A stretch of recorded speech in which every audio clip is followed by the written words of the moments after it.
Welcome to S P smart hybrid schooling system. बच्चे, आज हम लोग NEET AITS full test 3 chemistry का सॉल्यूशन डिस्कस करेंगे, जिसमें कि फर्स्ट क्वेश्चन हमारा क्वेश्चन नंबर 51 से स्टार्ट है।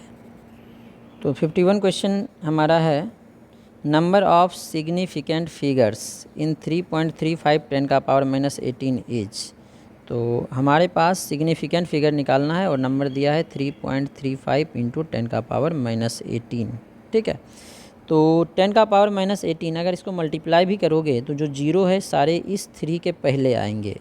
और सिग्निफिकेंट फिगर्स में रूल है, अगर किसी नंबर में जो फर्स्ट नॉन जीरो डिजिट है, लेफ़्ट से फर्स्ट नॉन जीरो डिजिट, उससे पहले उसके लेफ़्ट जितने भी जीरो आएंगे, all zero before first non zero digits are non significant, वो सिग्निफिकेंट नहीं होगा। तो ये सारे जो है सिग्निफिकेंट नहीं होंगे। तो सिग्निफिकेंट कौन होंगे? ये तीनों नंबर, ये तीनों डिजिट। अब ये तीनों जो है सिग्निफिकेंट क्यों होंगे? क्योंकि इस तीनों में एक भी जीरो नहीं है, all non zero are significant. ठीक है, अगर इस दोनों के बीच में जीरो होता, नॉन जीरो के बीच वाला भी सिग्निफिकेंट हो जाता। बाद में होता, डेसिमल और नॉन जीरो दोनों के बाद होता है तो वो भी सिग्निफिकेंट हो जाता। तो इसमें 1 2 3 डिजिट्स है, इसीलिए इसमें 3 सिग्निफिकेंट फिगर्स होंगे, जो कि ऑप्शन हमारा 3 फर्स्ट में है, इसीलिए फर्स्ट ऑप्शन करेक्ट होगा। 52 नंबर क्वेश्चन है, molecular formula is the simplest ratio formula, FO होगा, फार्मूला ऑफ ए कंपाउंड। ये इनकरेक्ट है, क्योंकि मॉलिकुलर फार्मूला सिंपलेस्ट रेशियो नहीं होता है। सिंपलेस्ट रेशियो होता है एम्पेरिकल फार्मूला। मॉलिकुलर फार्मूला में एग्जैक्ट नंबर ऑफ एटम्स होते हैं। ठीक है, molecular formula and empirical formula of water is same, H2O। सही है, H2O मॉलिकुलर फार्मूला वाटर का होता है, जिसमें हाइड्रोजन और ऑक्सीजन का रेशियो 2:1 है। अब इसका सिंपल रेशियो भी 2:1 ही होगा, इसीलिए एम्पेरिकल फार्मूला और मॉलिकुलर फार्मूला इसका सेम होगा। Statement 1 is incorrect, 2 is correct, 1 is false, 2 is true. First option correct होगा। 53 नंबर क्वेश्चन है, number of electrons in copper atom for which azimuthal quantum number L, ये L है, is 2 is. देखो 53 में copper के लिए पूछा है, तो कॉपर का एटॉमिक नंबर 29 होता है। तो electronic configuration 1s2 2s2 2p6 3s2 3p6 3d10 4s1। Exceptional configuration होता है, वो पहले से 4s2 3d9 होना चाहिए, लेकिन फुलफिल्ड और हाफ फिल्ड की स्टेबिलिटी ज़्यादा होती है, इसलिए 3d10 4s1 लिखेंगे इसे। ठीक है, अब L की वैल्यू 2 है, L2 का मतलब है D। अब D में देखो कितने इलेक्ट्रॉन है, इधर कहीं D नहीं है, 3 में D है और इसमें 10 इलेक्ट्रॉन्स है, इसीलिए इसका आंसर 10 करेक्ट होगा। नेक्स्ट 54 नंबर क्वेश्चन है हमारे पास। 54 क्वेश्चन में, ratio of radius of fourth orbit of He+ ion to the radius of second orbit of Be3+ ion as. ये एटॉमिक स्ट्रक्चर का क्वेश्चन है। क्वेश्चन में हमें रेडियस है He+ आयन का और किस ऑर्बिट का है? फोर्थ ऑर्बिट का। तो फोर्थ ऑर्बिट का है, डिवाइडेड बाय रेडियस है बेरिलियम 3+ आयन का, और बेरिलियम 3+ आयन का कौन सा ऑर्बिट है? सेकेंड ऑर्बिट का है। ठीक है, तो रेडियस का फॉर्मूला होता है 0.529 इंटू n² एंगस्ट्रम में। तो इसका भी होगा 0.529 इंटू n²/z। यहाँ पे n और z डिफरेंट है, तो ये कैंसिल नहीं होगा, ये दोनों कैंसिल हो जाएगा। अब हीलियम में फोर्थ ऑर्बिट है, तो n की वैल्यू 4 का स्क्वायर 16। हीलियम का एटॉमिक नंबर 2 होता है अपॉन n², इसका सेकेंड ऑर्बिट है, तो 2 का स्क्वायर 4 हो जाएगा। बेरिलियम का एटॉमिक नंबर z की वैल्यू 4 होता है, तो 4 4 कैंसिल, 2 8 जा 16, तो 8/1 आ गया, दैट इज 8:1। 8:1 फोर्थ ऑप्शन है, फोर्थ ऑप्शन इसका करेक्ट होगा। क्वेश्चन नंबर 55 है, combustion of carbon compound is exothermic reaction. Combustion का मतलब है एक्सेस ऑफ ऑक्सीजन के साथ बर्न करेंगे। तो कार्बन के किसी भी कंपाउंड को एक्सेस ऑफ ऑक्सीजन के साथ बर्न करें तो एनर्जी रिलीज होती है, इसीलिए इसे हम लोग एक्सोथर्मिक प्रोसेस या एक्सोथर्मिक रिएक्शन बोलेंगे। करेक्ट है। Reason, enthalpy of element in free state is 0। ये स्टेटमेंट तो सही है, किसी भी एलिमेंट का फ्री स्टेट में जो इंथैल्पी होता है वो 0 होता है, लेकिन इसके कारण कार्बन का जो कंबसन है एक्सोथर्मिक होगा, इसका कोई रिलेशन नहीं है। तो assertion and reason both are correct, but reason does not explain assertion. तो assertion and reason are true and reason is the correct, गलत है, reason is correct explanation of assertion नहीं है। Both assertion and reason are true, but reason is not correct explanation of assertion, ये सही होगा, तो option 2 correct होगा। 56 है हमारे पास, फॉर द रिएक्शन 56 में देखो रिएक्शन हमारा गिवन है ये, if the value of equilibrium constant is K, इसका इक्विलिब्रियम कांस्टेंट की वैल्यू के दिया है, then equilibrium constant of the reaction, इस रिएक्शन का इक्विलिब्रियम कांस्टेंट क्या होगा। तो जो रिएक्शन दिया है N2 सारे गैस में, मैं गैस लिखना छोड़ देता हूँ, 2NH3 है, इसका इक्विलिब्रियम कांस्टेंट की वैल्यू के गिवन है। अब इसको देखो NH3 हमें लेफ्ट में लाना है, इधर राइट में है, तो रिवर्स करना पड़ेगा, इस रिएक्शन को रिवर्स कर दो, 2NH3 गिव्स N2 + 3H2। अब अगर रिएक्शन को रिवर्स करें तो इक्विलिब्रियम कांस्टेंट जो है रेसिप्रोकल हो जाएगा, दैट इज़ 1/k आ जाएगा। ठीक है, तो अब ये रेसिप्रोकल हो गया, दैट इज़ 1/k आ गया। अब क्या करना है, हमें कॉफिशिएंट 1 लाना है इसका कॉफिशिएंट जो है 2 नहीं 1 लाना है। तो 1 लाने के लिए इसको 1/2 से मल्टीप्लाई करो, 2 × 1/2 1 हो जाएगा, यहाँ पे 1/2 आ जाएगा, 3 × 1/2 3/2 आ जाएगा।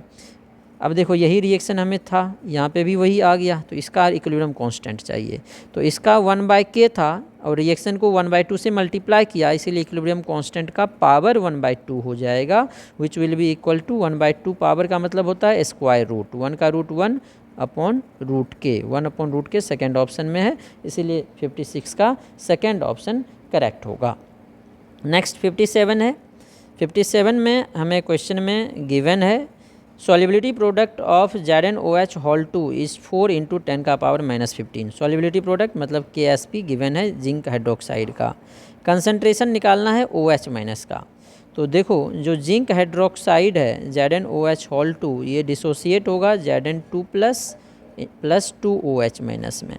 ठीक है, सॉल्युबिलिटी प्रोडक्ट दिया है, इसकी सॉल्युबिलिटी अगर S है तो इसकी क्या होगी, डबल हो जाएगी 2S। तो KSP की वैल्यू क्या होती है, सॉल्युबिलिटी S और इंटू 2S, इसका कॉफिशिएंट 2 है तो पावर 2 हो जाएगा, 2S का स्क्वायर 4S² होता है, S × 4S²। तो S² को S से मल्टीप्लाई करेंगे तो S³ आ जाएगा, 4S³। और सॉल्युबिलिटी की वैल्यू हमें क्वेश्चन में दिया है, सॉल्युबिलिटी प्रोडक्ट की वैल्यू कितना दिया है, 4 × 10⁻⁻5। तो 4 × 10⁻⁻5 नहीं सॉरी 15 है, -15 है। अब देखो दोनों साइड 4 है, मल्टीप्लिकेशन में कैंसिल हो जाएगा, तो S³ हटाएंगे तो क्यूब रूट आ जाएगा, इधर 10⁻⁻15 का क्यूब रूट हो जाएगा 10⁻⁻5। ठीक है, S आ गया। अब हमें कंसंट्रेशन OH माइनस का निकालना था, OH माइनस का कंसंट्रेशन है 2S, तो 2 × S की वैल्यू 10⁻⁻5 मोलर, जो कि सेकेंड ऑप्शन में है, तो सेकेंड ऑप्शन हमारा करेक्ट होगा। नेक्स्ट 58 नंबर क्वेश्चन है, n factor of Fe3O4 undergoing following redox reaction. क्या रेडॉक्स रिएक्शन है 58 में, देखो Fe3O4 कन्वर्ट हो रहा है Fe3+ में। ठीक है, तो Fe3O4 वैसे कोई कंपाउंड नहीं है, it is the mixture of FeO and Fe2O3। ठीक है, तो Fe2O3 में जो आयरन है इसका ऑक्सीडेशन नंबर निकालोगे तो +3 आएगा, इसमें +2 आएगा। तो +3 से +3 कोई चेंज नहीं हो रहा है, +2 से +3 में चेंज हो रहा है। तो जब +2 से +3 में जाएगा तो ये 1 इलेक्ट्रॉन का लॉस करेगा, तो 1 इलेक्ट्रॉन का लॉस कर रहा है, इसलिए n फैक्टर इसका 1 आएगा। नेक्स्ट 59 नंबर क्वेश्चन है।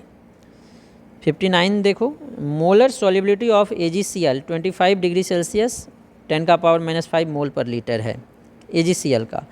अब पूछा है 0.05 मोलर NaCl में क्या होगा, सॉल्युबिलिटी प्रोडक्ट नहीं दिया है, सॉल्युबिलिटी दिया है तो इससे हम लोग इसकी सॉल्युबिलिटी प्रोडक्ट पहले निकाल लेते हैं, Ag + Cl-। ठीक है, इसकी सॉल्युबिलिटी AgCl की S है तो इसकी Ag+ की भी S होगी, Cl- की भी S होगी।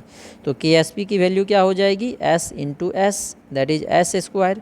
और सॉल्युबिलिटी दिया है 10⁻⁻5, तो 10⁻⁻5 का square which will be equal to 10⁻⁻10। KSP निकल गया। अब यहाँ पे कॉमन आयन इफेक्ट लगेगा क्योंकि दोनों में Cl- कॉमन होगा, AgCl में भी Ag+ और Cl- है, इसकी सॉल्युबिलिटी S और इसकी भी S।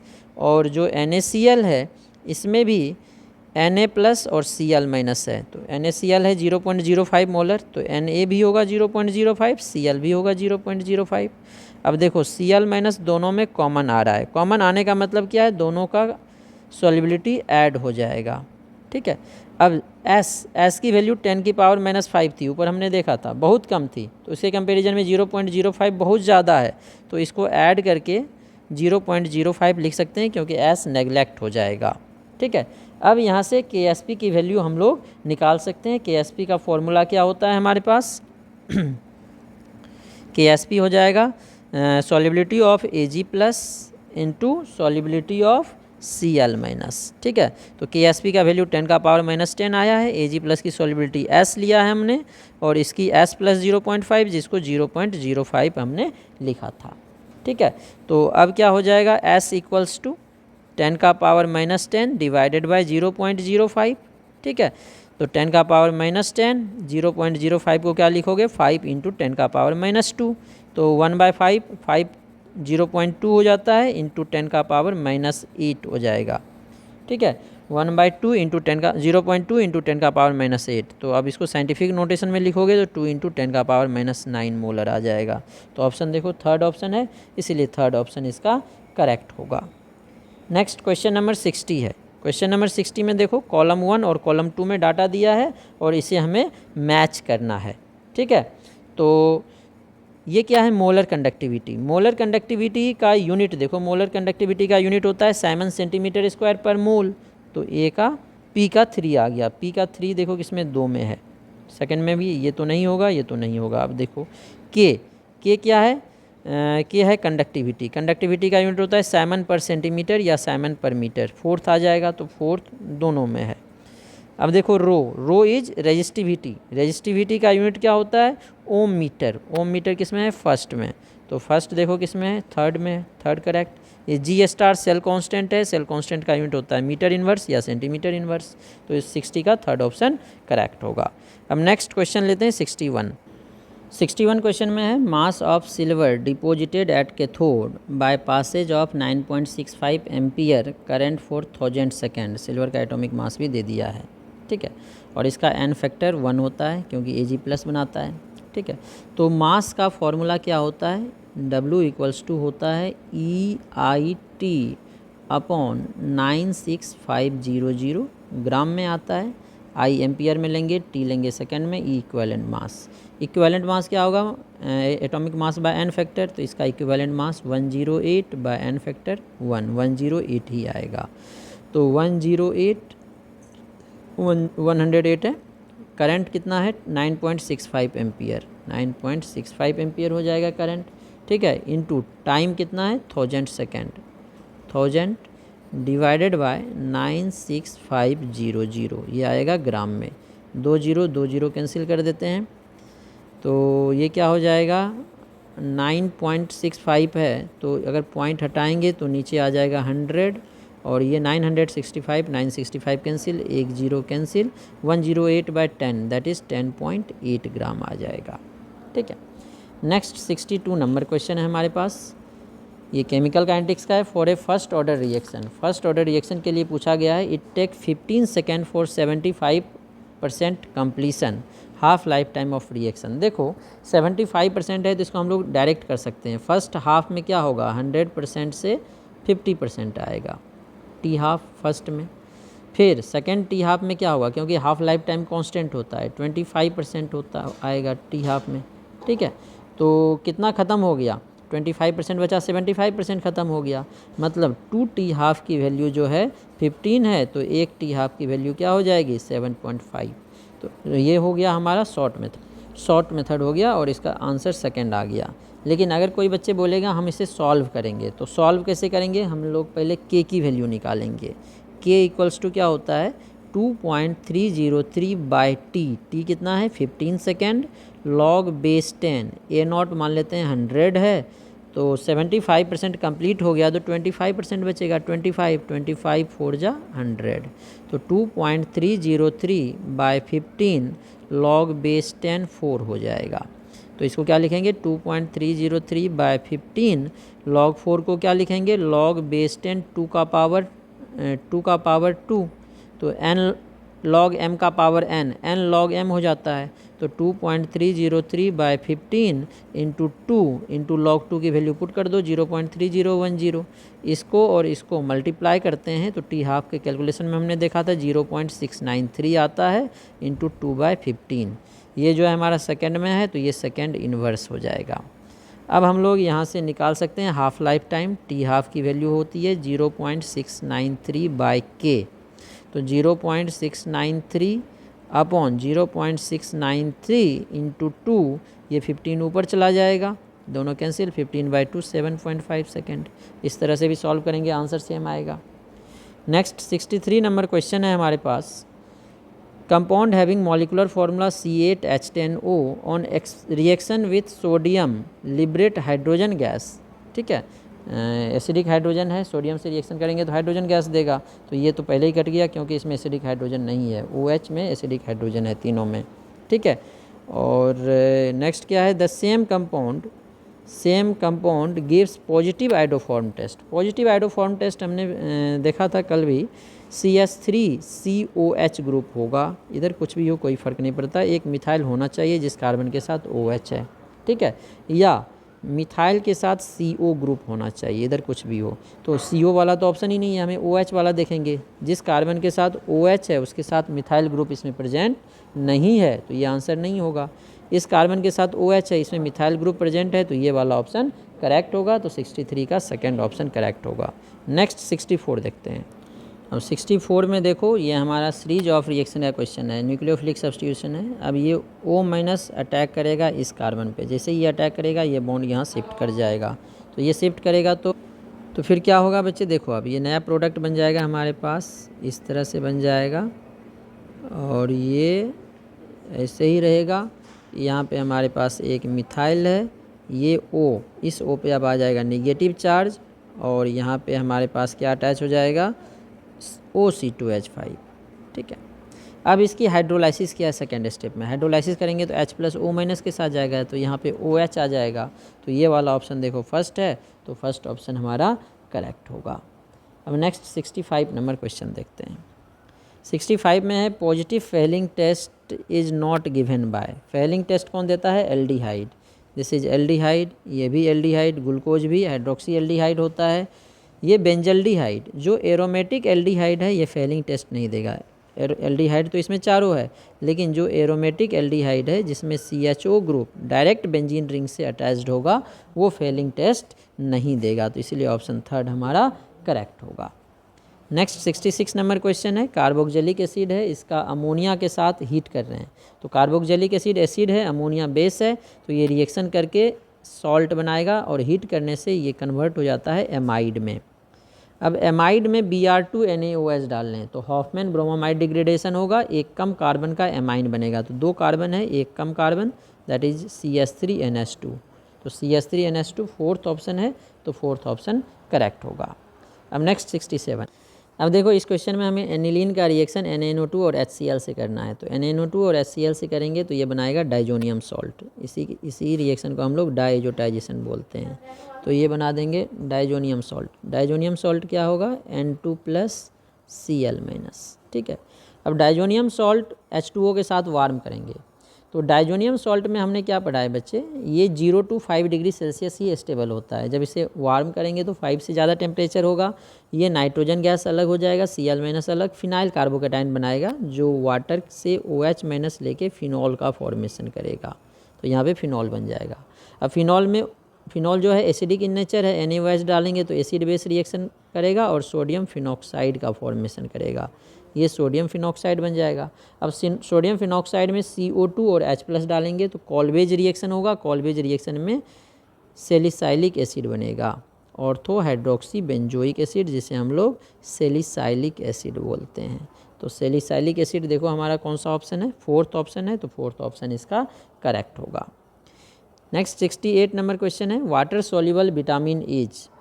वाटर में सोल्यूबल विटामिन कौन सा होगा, तो B&C, विटामिन B&C जो है वाटर सोल्यूबल है, वाटर सोल्यूबल होता है B&C। इसके अलावा जो A, D, E, K है ये वाटर इनसोल्यूबल होता है, फैट सोल्यूबल होता है। तो B&C में से देखो C है फोर्थ ऑप्शन, तो फोर्थ ऑप्शन इसका करेक्ट होगा। नेक्स्ट 69 है, in Carius method of estimation of halogen 0.28 gram of an organic compound gave 0.2 gram AgBr। कितना AgBr दे रहा है, 0.2 gram. The percentage of bromine in the compound is. देखो 69 है, AgBr में एक AgBr में एक ब्रोमीन होता है, एक ही ब्रोमीन है। Ag का एटॉमिक मास 108, ब्रोमीन का 80, तो 188 ग्राम। अगर AgBr होगा तो ब्रोमीन कितना होगा, ब्रोमीन का कितना होता है 108 + 80 ग्राम होता है। 188 ग्राम AgBr में 80 ग्राम ब्रोमीन होगा। तो 1 ग्राम AgBr में कितना होगा 80/188 ग्राम। हमारे पास AgBr कितना बन रहा है 0.2 ग्राम। तो 0.2 ग्राम में कितना होगा 0.2 से इसे मल्टीप्लाई कर देंगे 80/188 इंटू 0.2 ग्राम ब्रोमीन होगा।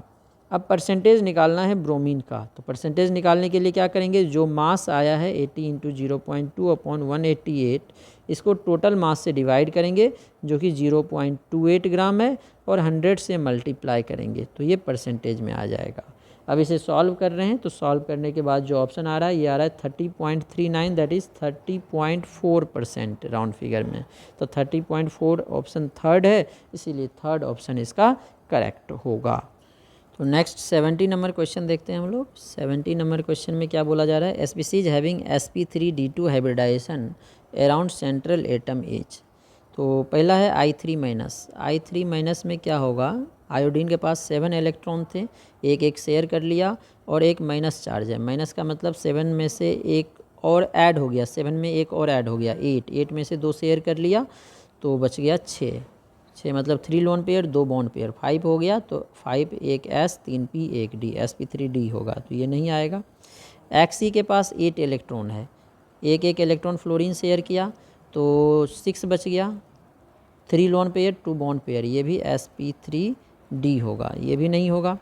SF6 सल्फ़र के पास 6 इलेक्ट्रॉन है और 6 फ्लोरीन शेयर कर रहा है 1 2 3 4 5 6 लोन पेयर कोई नहीं बचा, सल्फ़र के पास 6 बॉन्ड पेयर है तो एक S 3 P 2 D sp3d2 SF6 आएगा इसका आंसर।